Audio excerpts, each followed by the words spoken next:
नमस्कार मैत्रिणींनो. तर आज आपण पंढरपूरमध्ये आलेलो आहोत दर्शनासाठी. दर्शन वगैरे झालं तर आम्ही जनाबाईंचा संसार पाहिला, तुळशी वृंदावन पाहिलं आणि आज आम्ही कैकाडी महाराजांचा मठ पाहणार आहोत. हे बघा बाहेरून दृश्य आहे. तर बाहेरून खूप छोटंसं दिसतं. अगदी तिथे काय आहे का नाही हा प्रश्न पडतो. मीही पहिल्यांदाच गेले होते. तर तिथं 33 कोटी देवांचं दर्शन होतं म्हणतात. बघा आतमध्ये गेल्यानंतर अशी छोटी छोटी मंदिरे त्यांनी डिझाईनमध्ये बनवलेली आहेत आणि तिथं मूर्त्या स्थापन केलेल्या आहेत. आणि त्या मूर्त्यांच्या शेजारी कोण आहेत, कशाच्या मूर्त्या आहेत, म्हणजे त्यांचे नाव वगैरे लिहिलेलं आहे. असं सुंदर असं हे दृश्य पाहायला इथे मिळालेलं आहे. तर खूप छान आहे. खरंच असं वाटायला लागलं की आपण 33 कोटी देवांच्या दर्शनाला आलेलो आहोत. तर हे अशा लाईनमध्ये फिरायचं. इथून जिथून एंट्री केली तिथून जे आपण निघतो ती शेवटी सर्व बघून लास्टला बाहेर निघतो.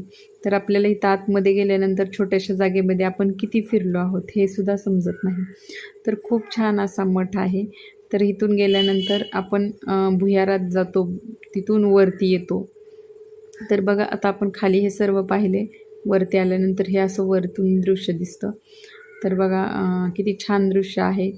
म्हणजे गरुडावरती गरुड, हत्ती, परत तुकाराम महाराज गरुडावर बसून वैकुंठाला गेले.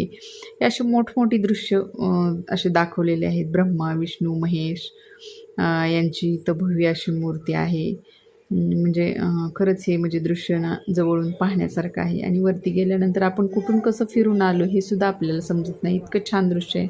हनुमंताच्या मूर्त्या, रामकृष्ण सीता वनवासाला गेले, म्हणजे इतकं छान आहे की खरंच मैत्रिणींनो तुम्हीही एकदा पंढरपूर असं एक क्षेत्र आहे, म्हणतात ना सर्व देवतांचं माहेरघर पंढरपूर. तसंच हे पंढरपूरमध्ये आल्यानंतर खरंच नक्की आवर्जून कैकाडी महाराजांचा मठ हा पाहायला जावाच.